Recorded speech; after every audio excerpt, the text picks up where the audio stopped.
participation. Visit certificate.vibalgroup.com to generate your proof of attendance. Place your questions on the comment box allotted during the session and they will be addressed by our speaker later on. Share the video using hashtag LearnAsOnePH as our official hashtag to our Vibal webinars. Experience learning, ka-Vibal? And now, to proceed with our webinar this morning, it is my pleasure to introduce to you our distinguished speaker today.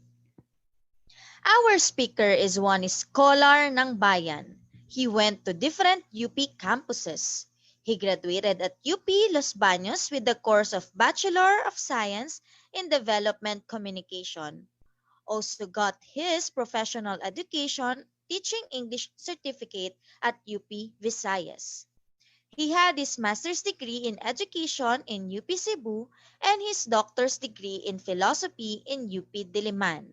Now, he is a professor in the College of Commerce, Business Faculty of Arts and Letters, and Faculty of Pharmacy and Accountancy in UST Manila.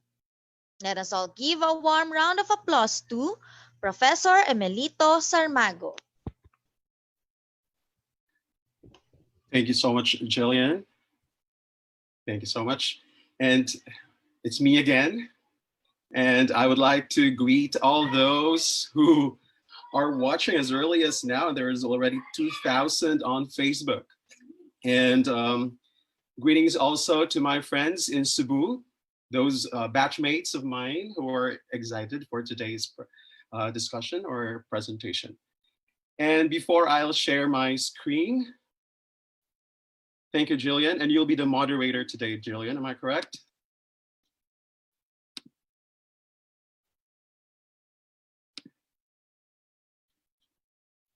Jillian, can you see my screen already?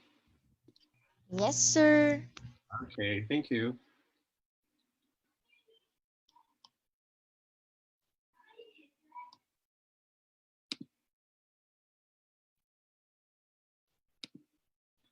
Okay, so definitely being a teacher of the Pontifical and Royal Catholic University of Santo Tomas, we will start our presentation with an opening prayer. So let us put ourselves in the holy presence of God, and you can read the lines with me. Again, these are not my prayers, and it's just a beautiful prayer for all of us. I shared this also last time, and if you want to share this to your classes also, you may do so.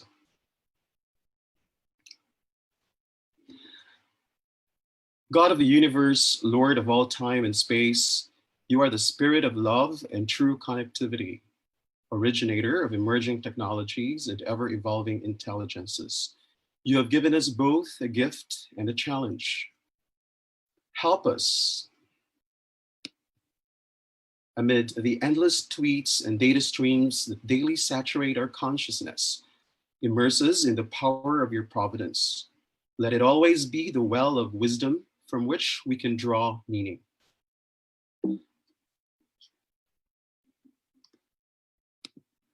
Bless again this day and all our tools of technology, which await your power and our human effort as educators.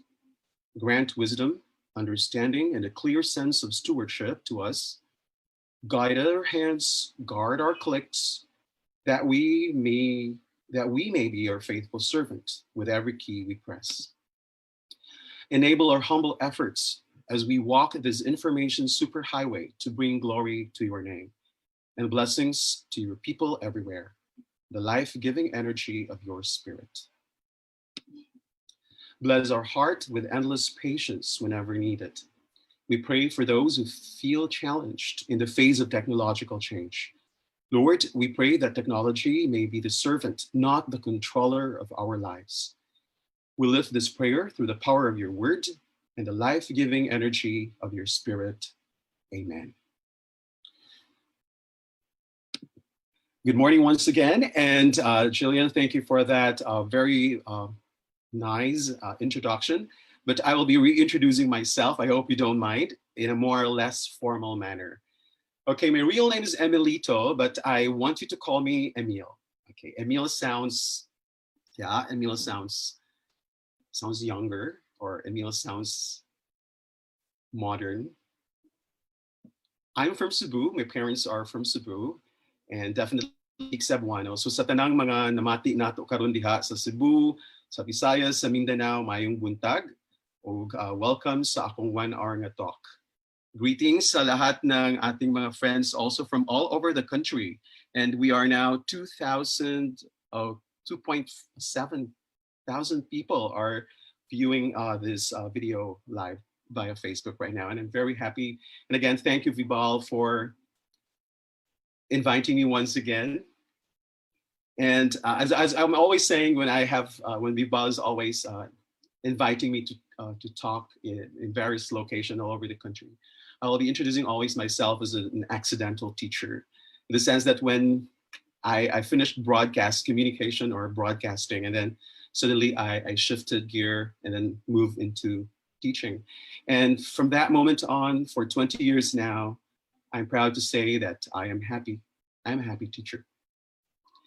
Quite challenged, but still I'm happy. I hope all of you who are listening right now, all teachers from all over the country, accidental or really destined to be one, still you're happy as of the moment. So definitely today, as Mitch told me, I will be just sharing to you my personal experiences and my struggles, my ups and downs, and some of the difficulties I was able to encounter in this, what we call the new normal.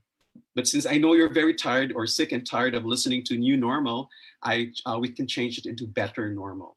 Okay, so sounds positive for that matter. So as I start my discussion, of course, I love to do reality check. Okay, so checking the reality of what's going on with our educational system, just focusing on the educational system. I don't want to talk about the government right now, just focusing on the educational system. Some teachers in private schools are losing their jobs. And it's very sad to note that, yeah, I saw this on the news several days ago, that some teachers are really finding ways to make ends meet because some private schools are already closing. And I told myself, I am very grateful I still have my job. And you too, those who are still having their jobs right now, be grateful of that, because in the real, a lot of teachers are struggling because a lot of private schools actually are closing. And hopefully if it's all over and done, we can go back to the normal, and then they'll be back to their jobs. We'll pray for them also.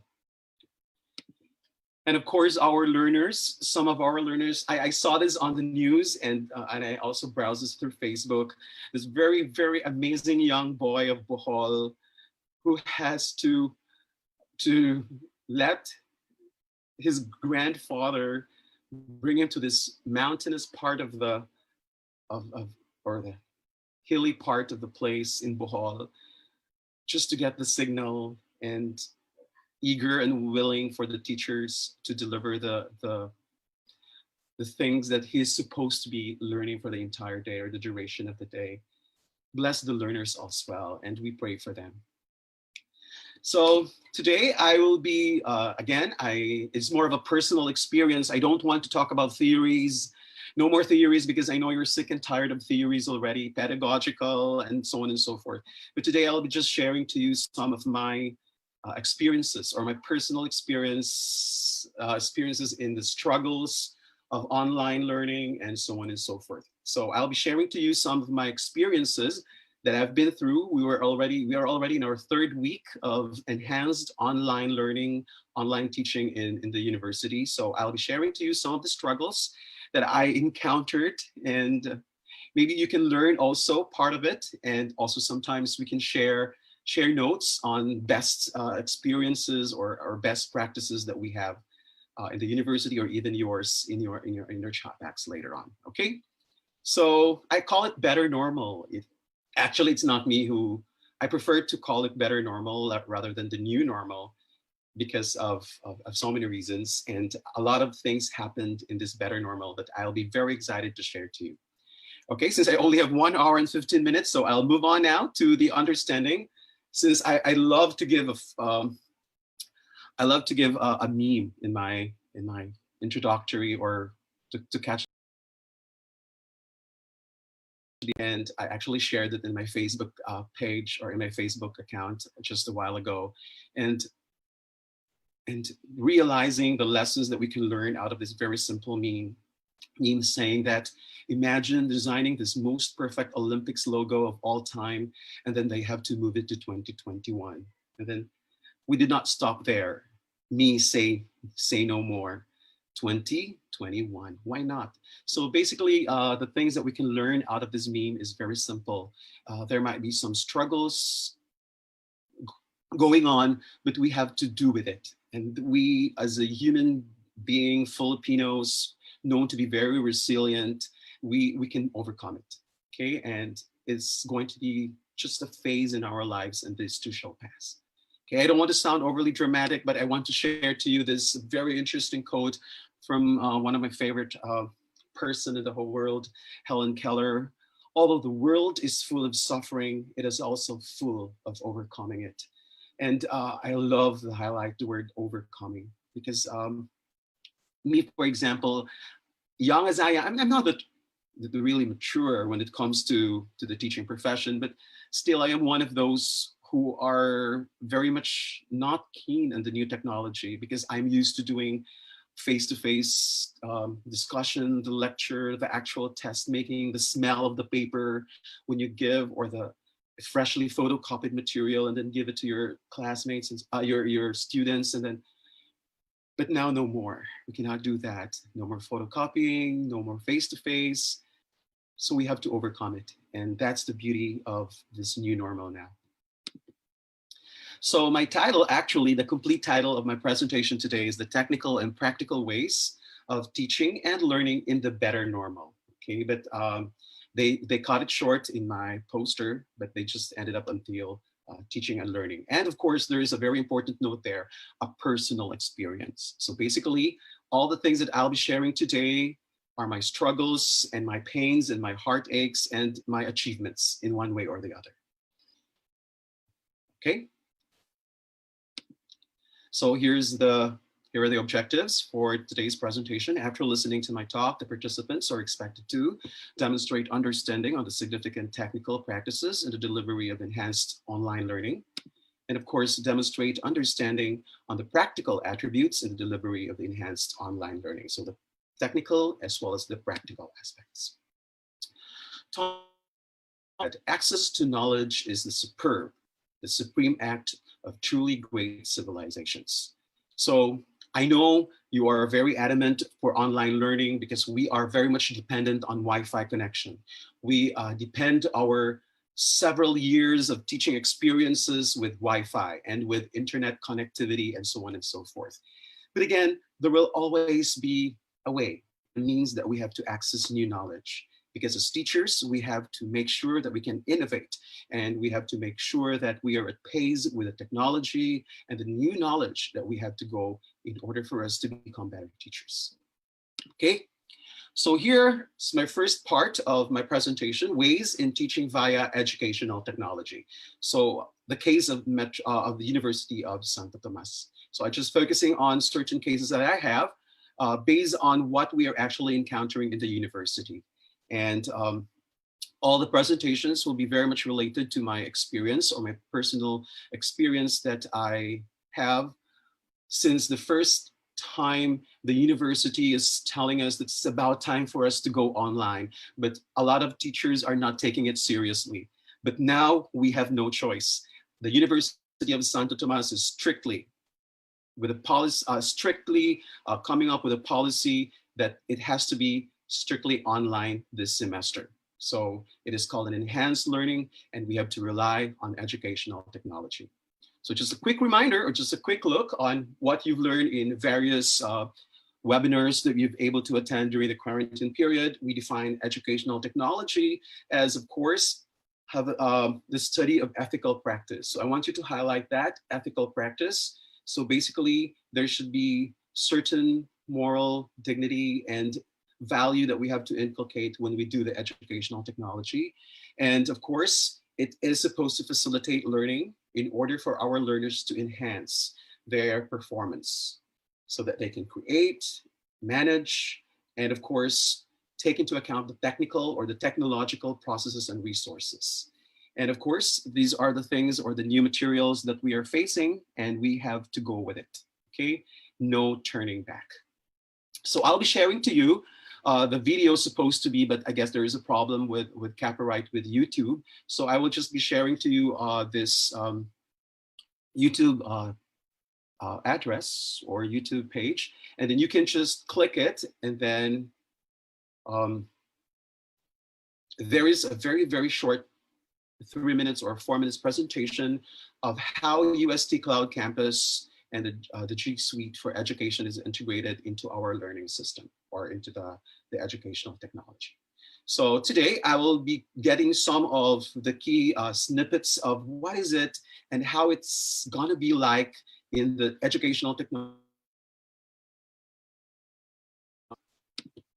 So basically, all members of the faculty members and students, even administrators and staff, we have the access of what we call the Blackboard Learn. And it is a very scary at first, honest to goodness, it's quite scary for the first timers. But when we realize, and thank you so much, EdTech, for all their efforts, for all their help in coming up with a seminar that for us to join. And sometimes because we are very hard-headed, we have a lot of questions, we have a lot of concerns, and their patience, wow, amazing. EdTech, thank you so much for all the patience that you give. Shout out to the EdTech people of USD. So basically in the course, in the USD website, we have this EdTech e-learning support links.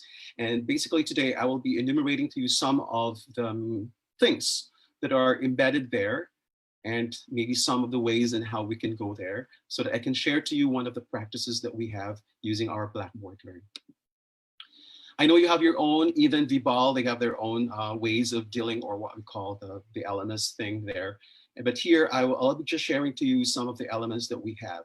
And I would like to see that it's really very enticing. And EdTech came out with a web page, of course, or a website, and they have these taglines: redesigning tech teaching, reimagining learning, and reshaping the future. So as a teacher teaching via EdTech, what can we say? I mean, everything is there. We are supposed to be we are actually the pioneer and the leader in massive e-learning adoption in the Philippines. And sometimes because of the very relaxed, we tend not to go with the flow. But now, again, we have no choice. Everything is done through USD EdTech, and they are very busy these days. And all those EdTech people, again, thank you so much. A lot of concerns, a lot of issues, but you're always there, ever ready to assist us. So here is our webpage for the USD EdTech. And they also have their Facebook or social media account, so that we can send message, for example, if there's trouble, or we can also share our findings, our successes in our classes via online, and so on and so forth. And we can share learning experiences also via Facebook page. And all of us are really into this page as well. And there are a lot of also factors that EdTech is able to come up with, like the responders, for example. This is for test taking, wherein to minimize cheating, or to minimize, to increase the level of reliability and validity of test taking via online. They're able to come up with this material. Maybe some of you are very familiar with this already. And just to give you a snippet, all you got to do is to install it, and then we can make use of that. Yes, even EdTech come up with our very own Adobe, and these can be accessed also if you want to come up with certain presentations using the Adobe program. And of course, the thing I love so much about EdTech, the Office 365. And like me, for example, I have Mac, and Mac is a different, what do you call this, program or software embedded there. And it's the 365 that allows me to access PowerPoint, Excel, Word, and so on and so forth for free. And it's not just for one laptop. Even you have your tab, you can also have it for free via our EdTech. And again, thank you. We're so grateful for that. EdTech, and USD, of course. So, of course, in the understanding of our LMS system, we call it the Blackboard. Yes, I know you're very familiar with Blackboard applications. And of course, I'm not going to here show you more of what Blackboard is, but basically we have to subscribe to this. The university has to pay a lot of money for this so that all our learners will have the uniform, basically the uniform way of learning through the online channel. And since, of course, we cannot, there are always ways of, we cannot perfect the technology yet. This is a very technical issue and we cannot solve it ourselves. So we have our USD Cloud Campus Support Ticket System, wherein we just to fill in this form, and then we can ask questions and we can ask what's going on, what's happening, and so on and so forth. And a technical assistance will be on our way as soon as possible. And the thing I love also with when it comes to EdTech is what's supposed to be seen in the YouTube, but I cannot play it here because of copyright thing. They have, or we are having our Google Drive. And I know there are a lot of seminars and webinars already included in the Google Drives. And and the thing I love about it is that we can store materials via this drive. You can do edit with all the members of the organization or the department, for example. We have drive shares and so on and so forth. Okay, so basically that's the first element that I'll be sharing to you today on the nature of how we do it in USD. And again, thank you so much, EdTech, for being there for us. So now let's move on to the ways in teaching and learning in the better normal via efficient course architecture. So basically, EdTech will never be alone in the learning process. So technically, they are very good at it. But now let's focus on the more aspect of being practical teachers. Okay, practical teaching is always necessary for us to consider, and we can never be practical and we can never be logical without our efficient course architecture, or what we call syllabus. So the university is very strict in the implementation that we have to follow. There will be minimal departure from it, but of course, in the entire sense of it all, it has to be followed because accordingly, and I quote, it is a contract between you, me, and my students. So here's just some of the examples. I'm just giving you some of the snippets of some of the ways in coming up with a course architecture. And taking it from John Lewis, nothing can stop the power of a committed and determined people to make society. And I believe that we teachers, we are the source of this difference. We can make our country, our society better. And it is us, the future, as what they say, and I quote, the future depends on us. So the future is too much to handle if you are not ready and you're not committed to what you have. Okay, so as teachers, we have to rely, aside from the technical aspect of it all, we have to have a very strong foundation in the knowledge of coming up with our own course architecture. We call it course architecture in the university, and we love it because it holds true that really we are architects of learning. Okay, so course architecture is, of course, our guide to the course that will be expected of the course, and generally it will include policies, rules, regulations, required texts, and schedule of assignments, and so on and so forth. So basically, in this new normal, we should never let go of the basic elements or the most practical way in order to go with learning with our learners, and they are very much dependent on this. So here is how it looks like. So it's a course plan and then the subject matter involved there. So basically we have the course information, we have the course title. For the purpose of privacy, I just took note some of the elements there. So we have the credit units and the necessary prerequisites, of course. If there's none, they just put NA. Then class hours, 3 hours lecture per week. So 1 week, basically, 3 hours, and then the asynchronous lecture, and then the asynchronous also for another 3 hours. So basically, there will be a course description. It should be very much detailed, and there should be like the focus, and there should be at the end of the course what will be the expected general outcome for that matter.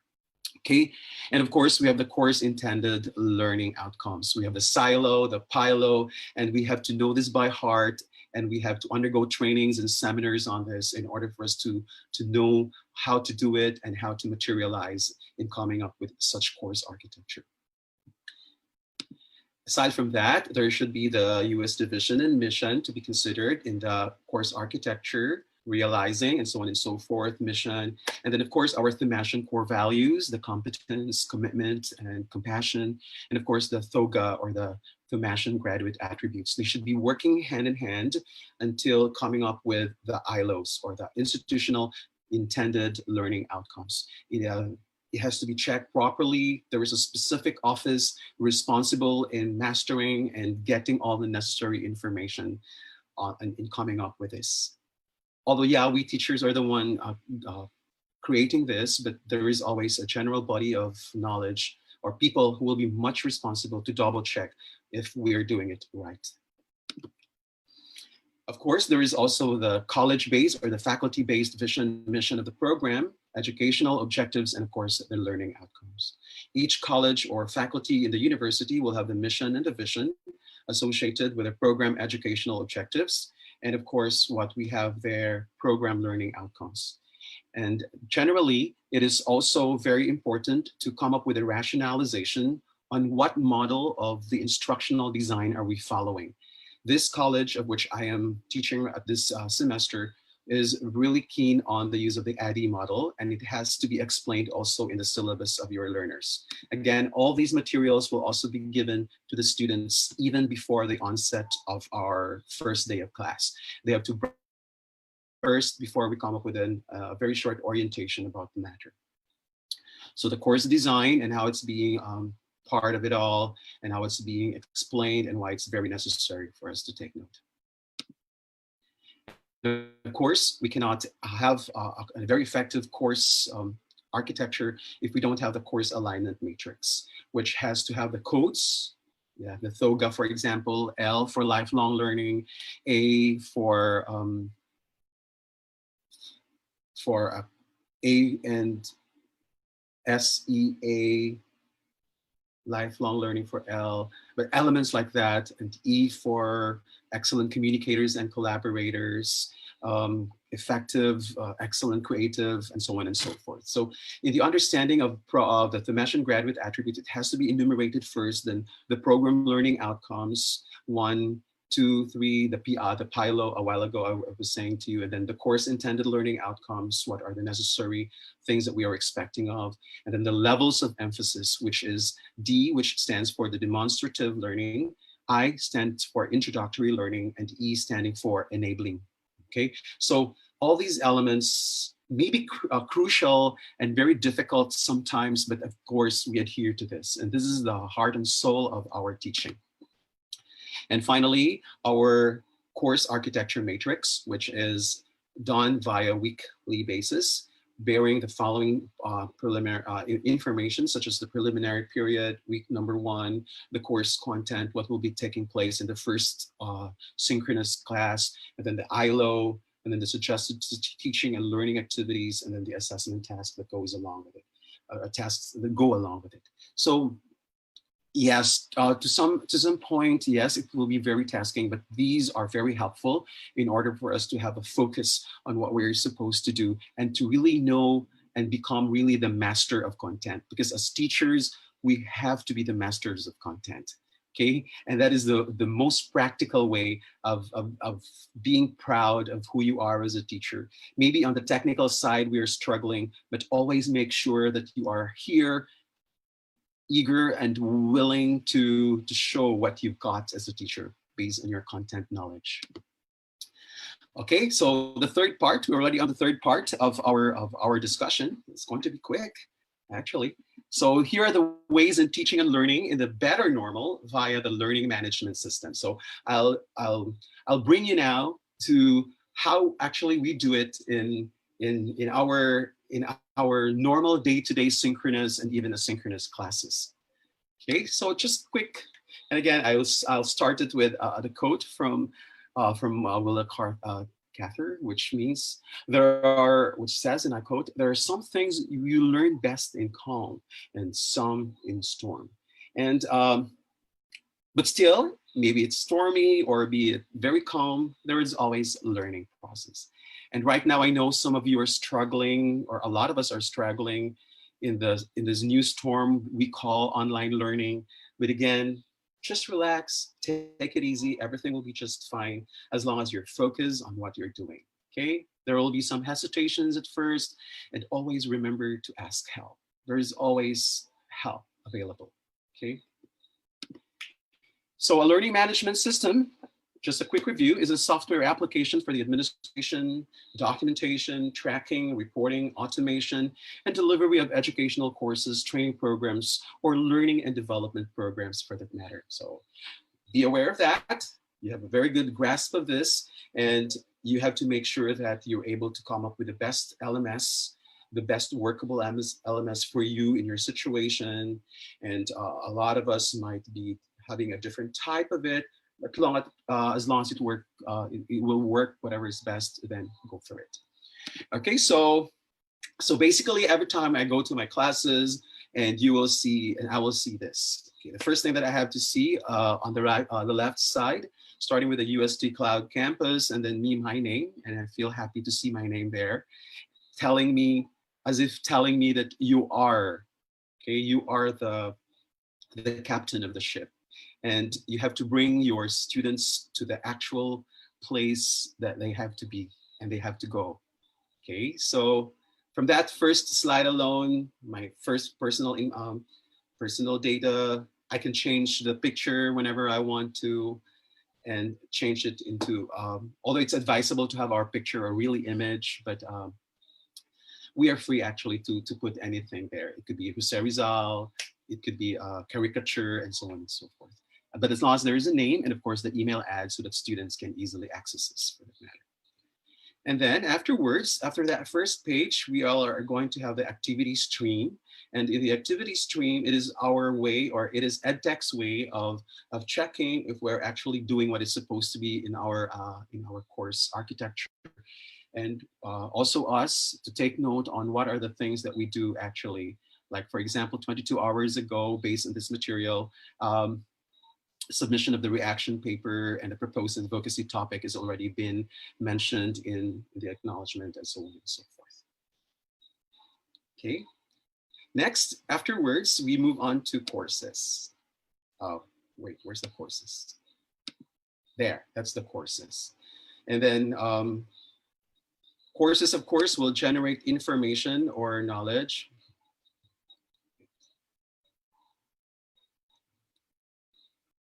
The courses, of course, will enumerate all the active courses that you have for the given semester. And one thing I love about USD is that not to overburden the students, we, the Faculty of Arts and Letters specifically, came up with this very interesting mode of delivery wherein we have this a very, the term was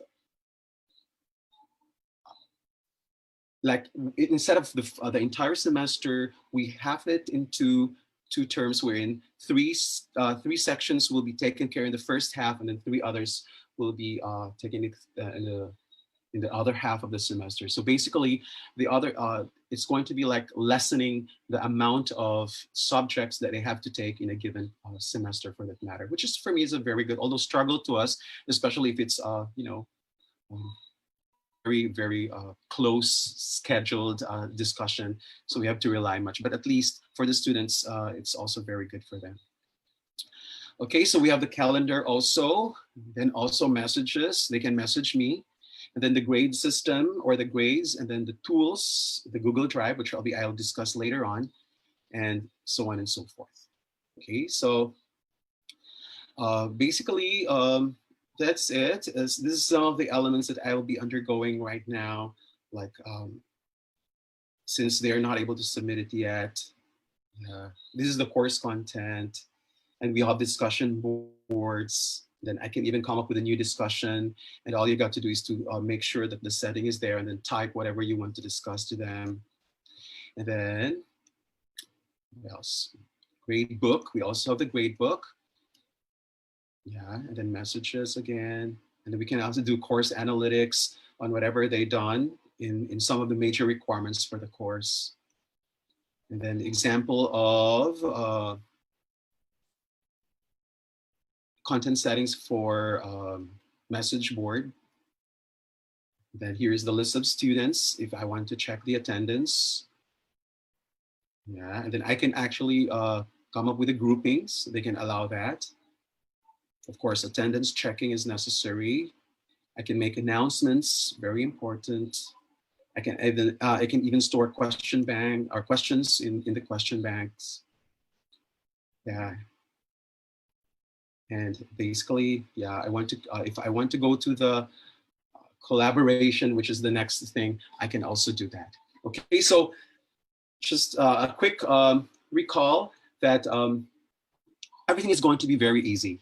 Okay, we have two types actually of Blackboard. There is the classic and there is the ultra. If you want the classic, the more seasoned, very good people for technical aspect of it are really keen in it. But for us, we prefer the ultra because it's very users friendly and it's very easy to navigate. And if you got questions, it's going to be easy for you to find help in dealing with it. Okay, so in the LMS, so we'll now proceed with the fourth part of the discussion, which is in our BB in the LMS, we have this what we call BB Collaborate. Okay, so since we cannot do face-to-face communication now, it is very important to collaborate still, and we create synchronous discussion, and we have to give them instructions, for example. And the best way to do that based on our LMS is what we call the BB Collaborate or the Blackboard Collaborate. So I'll breeze you through some of the aspects that we have to consider in coming up with the BB Collaborate. But before that, I started with a quote from Quincy Adams, John Quincy Adams. If your actions inspire others to dream more, learn. Remember, as teachers, we are leaders in our own simple ways. We are in our own simple rights. We are leaders of these young people who are very much keen to learn, who will climb up the trees just to get the signal, who is very much eager to borrow books from someone else just to learn something out of us. Okay, and of course, it is our obligation also that we have to make our learners learn more, even in this very new material or the new normal or the better normal that we are facing right now. Okay, so basically in the BB Collaborate, all you get to do as the professor or instructor of that specific section, you have to create. Okay, you have to create every time a scheduled synchronous session is part of your syllabus or the course matrix. If it's synchronous there, you have to do the synchronous or the actual time. All you got to do is to put the session, you can come up with a title. You have to come up with synchronous day 1, for example, synchronous day 2, and so on and so forth, as simple as that.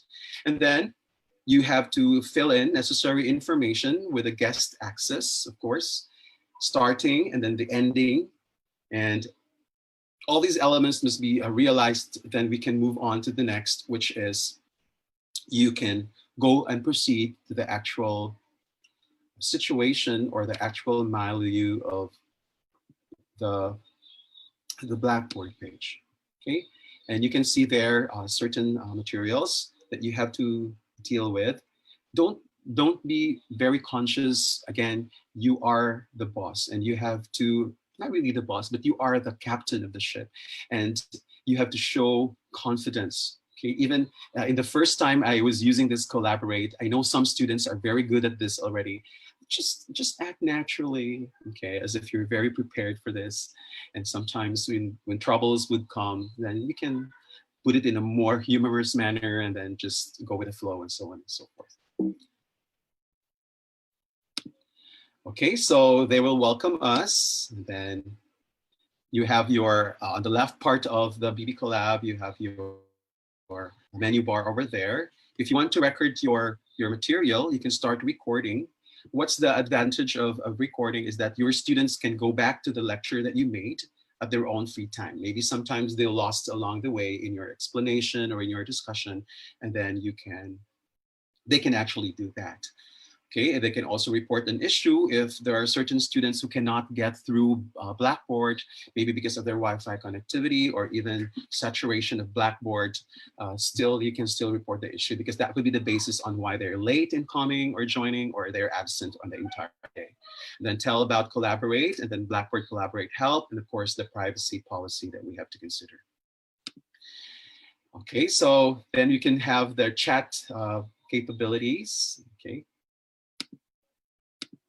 we have the chat capabilities in which your students and you yourself, you can come up with instruction or direction. You can type in all the necessary elements that you need to tell them, like we will start in exactly blah blah blah and so on and so forth. And then they can also chat with you if they got problems or whatever that. And then in the chat box, of course, you have these icons. This is your icon bar. You can come up with certain information there. And then the microphone on mute, the video, and even the raise hands. Those students who would want to recite, for example, in an online discussion or to raise something, they can do such option.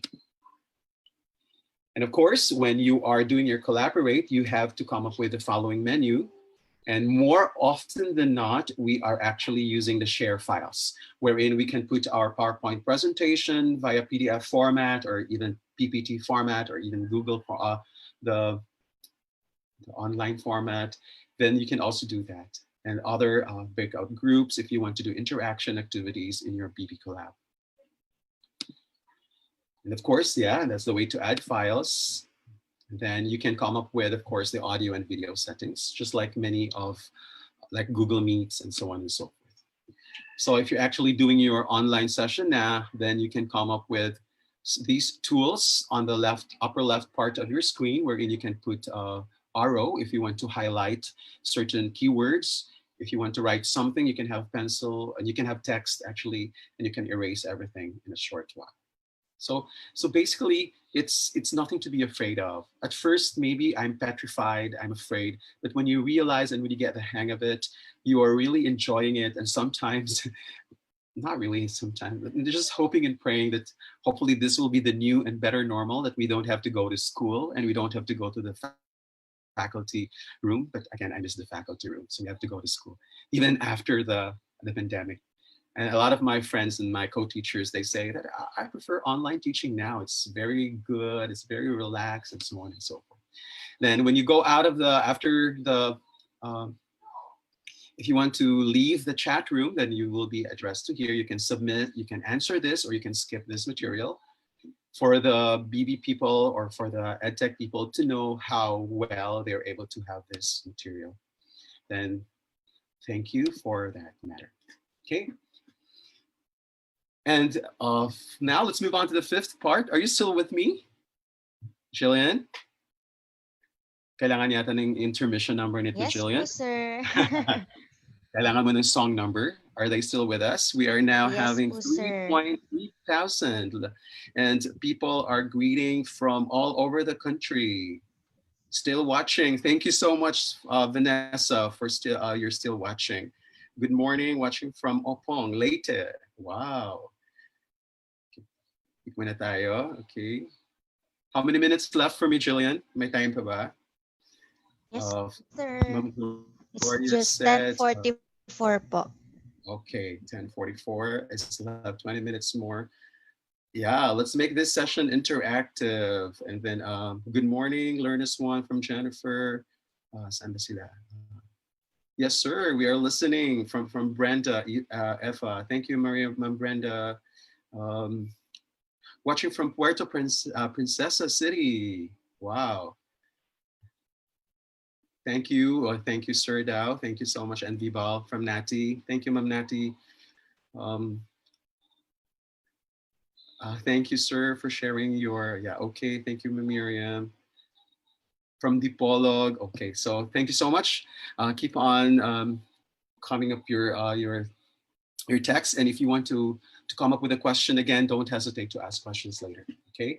So now let's move on to the ways in teaching and learning in the new normal via Google applications. So let's now move on again to the more technical aspect in helping us achieve our objectives and our goals. whenever we want to achieve better in the learning process. So of course, many of you are familiar with the Google applications. And according to Christopher Emden, a very professor, Christopher Emden, if we have to learn with each other, we should also learn about each other. And so we can bring each other up. So this is the best time as professors, as assistant professors, teachers, instructors, we have to support each other. If people find it very problematic in a certain aspect, you should have to have a helping hand in order for us to really overcome all the struggles some people might be experiencing at this very part of the new normal thing or the better normal thing. Okay, so in our LMS system, we are very much free to use what we call the Google Classroom. Okay, and the classroom helps classes communicate, save time, and stay organized. And this is another option also if there's something wrong with the BB Collab, for example. Some students would want us to have Google Classroom instead of that, and we can do that for that matter. And then, of course, here you have to pick your role. Are you a teacher or are you a student? And then let's collaborate via even Google Hangouts. So if you want to do like just like a text messaging service, Google came up with what we call Google Hangouts, where we can message, we can do voice and even video calls. And thank you very much, Google, for this. And thank you, EdTech, for letting us experience this technology or this technical aspects of learning. Okay, of course, we can connect anytime with voice and video calls and stay in sync across your devices. We can do that. And of course, in Google Hangouts, the thing we can do about it, of course, we have to have our internet Wi-Fi, our connectivity, but of course, we have to deal with Google Hangouts in a way of which we can make our learners feel at ease with us. Okay, we can do this in our chat. Although a lot of us are also joining Facebook or social media, what we call messaging material, then it could also be applicable. No problem with that. And then we have also Meet or the Google Meet. Then we can start a meeting, just basically same with the collab, but here we can have it in a small group meeting or certain like collab with certain members of the class, or maybe clarification of the task per team. All you got to do is to follow, very easy to follow procedure in coming up with a video meeting. And of course, the thing we could also make use of in Google Drive is the slides. Yes, so this is synonymous to PowerPoint presentation. And if you're using Mac applications, this is called, I forgot what exactly is that, Keynote. So slides could also be like PowerPoint presentations. And one good thing about here is that you can store all the things that you want to store here in the slides or in the Google Slides, and you can easily access it. We also have Google Sheets, just like what we have in the Microsoft. We have Excel. We can also do that in Sheets via the Google. And of course, our favorite docs, the Google Docs, like the Word, for example, in the Microsoft program, we also have Google Docs, which is very important because very necessary, because all you got to do is to come up with certain things there, and then you can store it, and then you can go back and you can even ask people to edit it for you in a very, very simple, easy to deal with. And of course, we have, actually, I never tried this yet, but this is a very interesting Google application or technical Google application, or the Google Cloud Print, where there's no need for you to be right there next to the printer, but you can just do a printing via cloud, wherein you just go and then print everything even without you near the printing or the printer. And the thing I also love about Google is that the Google Translate. Yes, like I can write English and then I can transform it into Spanish, into Arabic, and even to the local Filipino language that we want to. And of course, we have Google Play. If you are with lots of funds, you can also buy certain movies in preparation for your lesson discussion, so that they can also access, or even you on your personal relaxed mode. And of course, the thing I love Google also, we have Google News. We can have the headlines on the latest things going on, the general information, what's going on all over the world. And of course, we can personalize our account and make sure its security and everything will be properly set in order for you not to be a victim of hacking. And they also have their Google Currents, and then it's just like a Twitter, but actually it's more of a thing that you can put just a hashtag also, and then everything will go on smoothly. And one of my favorites Google application is the forms. Yes, we love to do this, especially if we want to come up with our survey, for example, in our research or in our action research, or even simple survey that we ask our students to access, like a survey, for example, on internet connectivity, or a quiz, for example. We can actually do that in forms, and it's very, very users friendly, and you can actually do that. Okay. And finally, we're now moving on to the last part. Yay, we're almost done. And let's read first from the prologue, everybody from Caloocan. Okay. Good morning from Stacy. Zandra says, thank you. You're welcome, Zandra. I hope you learned something so far. Jennifer says, hello, everyone. And what else? From Bulacan. We have listeners from Bulacan. Oh, we have from Sultan Kudarat. Wow. I hope signal is okay. And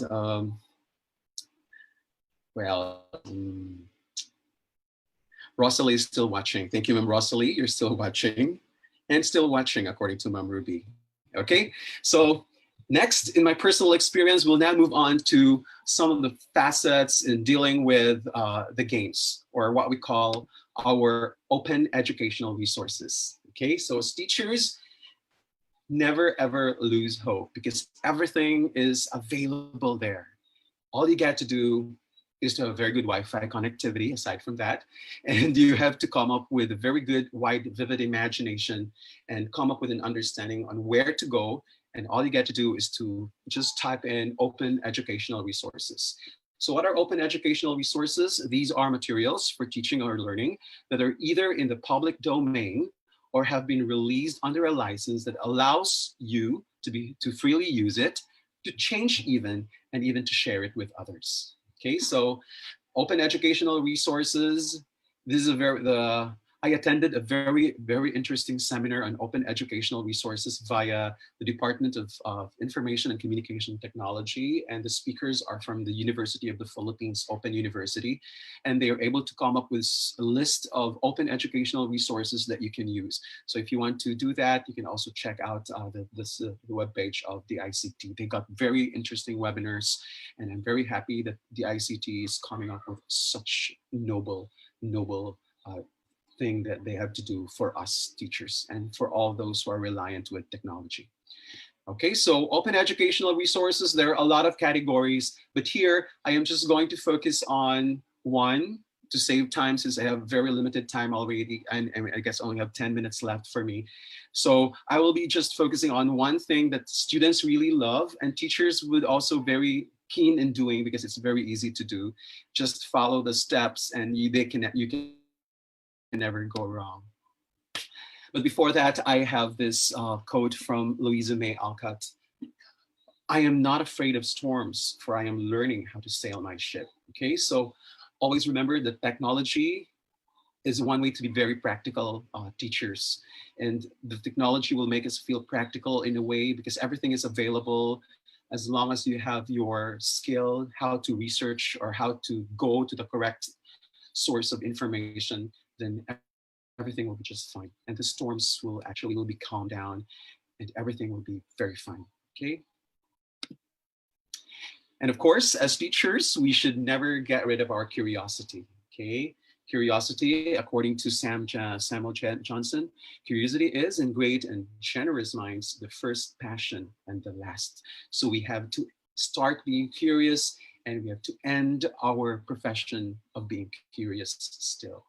Okay, not the curious that I am thinking of right now. Yeah, the rumor mongering curious type, but of course, curious towards the learning that we can give to our learners. Okay, and always remember that we are the learners, or we are the hope of the learners, and we also are very much dependent on the learners. So I am going to share to you and how you come up with Kahoots. Okay, I know many of you might be very familiar with Kahoots, but to those who may not be very familiar with it, all you got to do is to uh, go to the webpage, kahoots.com, and then all you got to do is to come up with your own in your own account. Don't worry, they're not going to send you a lot of spams. No need to worry about that. And then all you got to do is to follow all the necessary elements there. Very easy to read: home, discover, Kahoots, report, groups, upgrade now, share, create. So start create if you want to create. Okay, then you're prompted with this type of choices: creating new Kahoot. If it's new, then you have to create something there, and you are opted to a choice if it's a test knowledge, if it's collect opinion. And under test knowledge, if you want to come up with a quiz show, then you can come up with a quiz. And then if you want to have a true or false, you may also do that for that matter. All you got to do is to type in, yeah, click by start typing your question basically. And then you can drag pictures if you want. You can limit the time, and then how many points will you be giving them each question that you're going to give them. And this is very interesting for learners because sometimes technology, it's going to be very monotonous. It's like lecturing. Start or even in the middle of our lectures, we can come up with Kahoot in order to break the monotony, or somehow students will have the motivation again to learn some more due to this gamification. And of course, it's always research based that gamification can really exhibit learning. Okay, so for example, I wrote here my first question: what is the capital city of the Philippines today? Okay, so I highlighted it today. And then all you got to do is to come up with the choices, and you have to give the correct answer. And then the same holds true if you want to have this kind of material, like choices, for example. Only one correct answer, but there are possible answers so that everyone can answer also this way and that way and also that way.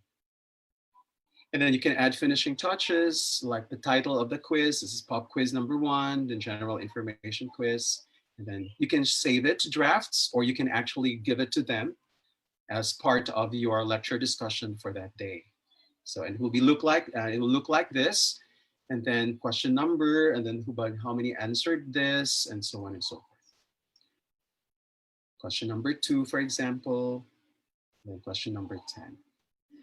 Okay, so always remember that as teachers, without courage, we cannot practice any other virtue with consistency. So I am always thankful to all those teachers who are really courageous enough to face the challenges of the better normal in doing online classes, in doing modular classes, in doing a mix of all those kinds of technology that they have to use inside and within their campus or their classes. And with that, I would say thank you so much for listening. And if you have any concerns, you can email me at efsarmago@ust.edu.ph. If you have any violent reaction, if you have a reaction or question or suggestion, you can email me through that email. Okay, thank you so much. And again, lastly, according to Doris Lessing, that is, and what is learning? You suddenly understand something you've understood all your life, but in a new way. And with that, I would say thank you so much for the 3,000 people who are listening to me right now, and people who are chatting. And thank you, sir, and God bless. Rachel Venegas said thank you. Thank you so much. Okay, so Jillian, we'll proceed Thank you now with. very much, sir. Now we will proceed to the question and answer portion po. Our first question is from Alfie Badilla. Hello, Good Alfie. morning, sir. How will we enhance students' technical skills if they are insufficient of the resources and technology regarding remote areas? Yeah, correct. That is why when it comes to dealing with the remote areas, I really go with the government's effort in coming up with a modular. Because yeah, I know it's really hard. Like in the case, for example, of that poor boy in, I mean, not really poor, but the young boy there, the young learner in Bohol, it's dangerous. Every time he's going to be climbing hills or some trees. Yes. Although yes, online learning can really ease or facilitate learning, but of course, in certain remote areas, we cannot force the issue because yeah, I know what you're thinking. If we could have our ways and we could have our means to really hasten up the connectivity all over the country, it's going to be very tough as of the moment. Budgetary constraints, a lot of issues having right now, pandemic wise, and at least hoping and praying that the government will really hear out those remote areas. I have this even weird experience with some of my friends in Tawi Tawi who's got it. They would really want to join online classes or online session, but they are having it. They find it very difficult to learn because it's aside from it's choppy. They cannot also understand because there is this evaluation, there is this quiz that they have to take, but they cannot open it right then and there. So the same struggle with you. Maybe I'm very lucky enough that my students in the University of Santo Tomas, they have all their means to access, although some people actually need help, but actually the university is also giving help for them and to access what is supposed to be necessary for online learning. But for remote areas, yes, we have no choice but to materialize with a module. It might be a waste of bond paper. Of course, it's not wasted as long as it's properly done in the module that the government and the teachers, the hardworking teachers in the remote areas, I envy you. I love you. I've been there. I used to teach in Tawi Tawi also. And I know the struggles and the pains and the heartaches that we want to have more, but we are very limited to what we can offer right now. So just don't lose hope. Of course, stay courageous in your stand as teacher, and do not force. If it's really not working, then there's other means. Okay, there are other means to deal with it. I hope I answered your question or concern. Jillian, next. Thank you so much for that, sir. Our next question is from Mary Joy S. Lagumbay. Yes. Sir, do you think we can use group reporting or individual reporting in our assessments? Yes, yes. Actually, in my case, for example, since I'm teaching communication, I'm teaching purposive communication for freshmen and business communication for third year. Yes, I did that in my assessments, and it could be a group or group presentation or even a live presentation where we can have the Q&A portion afterwards. Can be done. Next, Jillian. Okay, next question is from Miss Ofelia Rivera Servida. Hi, There ma'am, are Ophelia. parents who did not enroll their kids not only because of COVID but also their mindset that their children would not learn with the new setup of education. So how can we help parents and students in particular? Yes, as teachers, we have to assure the parents that learning can still be possible. Okay, so always, yes, learning can always be possible. Yes, there may be challenge, although it's their choice, because even the president would say that we can forgo education for 1 year, but we cannot uh, jeopardize the health. But yeah, I agree with the president on that matter. But again, if we want to convince our learners or even our parents or the parents of our learners that are very much in question on as if they can learn, yes, learning can be achieved. There might be a lot of struggles right now. There might be a lot of challenges, like mothers, for example, working also. They have to go there also with their children. Um, Doing online classes. It happens to us actually because I have 3 kids, and my wife should take care of the grade one because the school said that there must be an adult supervising. Yes, there is, and there's a lot of struggle whether learning can be done or learning can take place. Of course, learning can take place. There is no question about that. Okay, as long as the teacher is very much ready with all the things content-wise and the technical know-how, everything will be just fine. Next, Ma'am Julian. Thank you. For our last question, we have Oh, last question. MCS Dina Tesorio. Okay. Good morning, sir. How can we Morning. assist pupils who will use modules and can't access in online teaching? Yes, how can we assess? Again, Julian, medyo choppy. How can we assist pupils who will use Yes, okay. modules and can't access online teaching? Mm,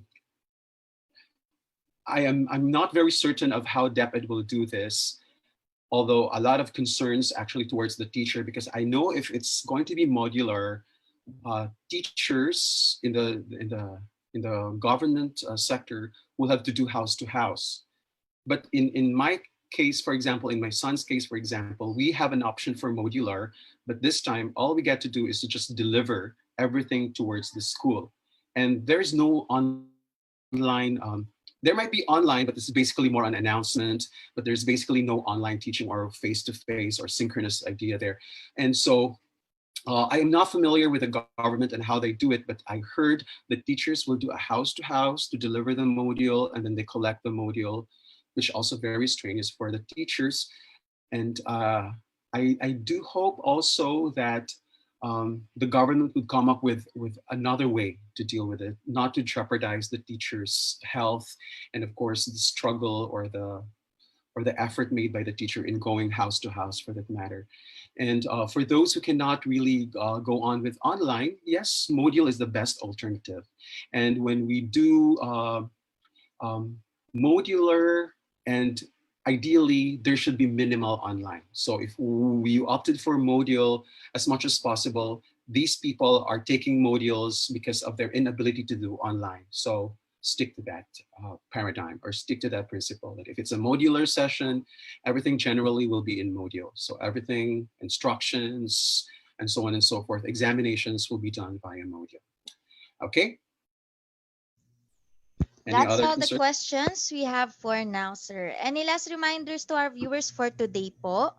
Okay, again, thank you so much for listening. Again, shout out to all my friends out there in Cebu, in Tawi-Tawi, in Palawan, and all of you who are greetings me hi here in your chat, in our chat boxes on FB Live. Thank you so much for listening. I'm sorry, overtime ako ng 8 minutes. But anyway, again, thank you so much, Vibal, for inviting me once more to share and to give my personal experiences in the struggles, in the ups and downs of having this new and better normal that we are facing right now. And with that, stay safe and stay healthy. All teachers, okay, be proud of yourself. And I'm very proud of you also. Okay, goodbye. There we have it. In behalf of Vibal Group Incorporated, I would like to thank our speaker for today for this eye-opening and insightful learning session. It is an honor to have you with us today, sir. And to all our Kavibal viewers, all thanks to you for your continuous patronage to our daily learning session. Muli, maraming salamat at magandang araw sa ating lahat.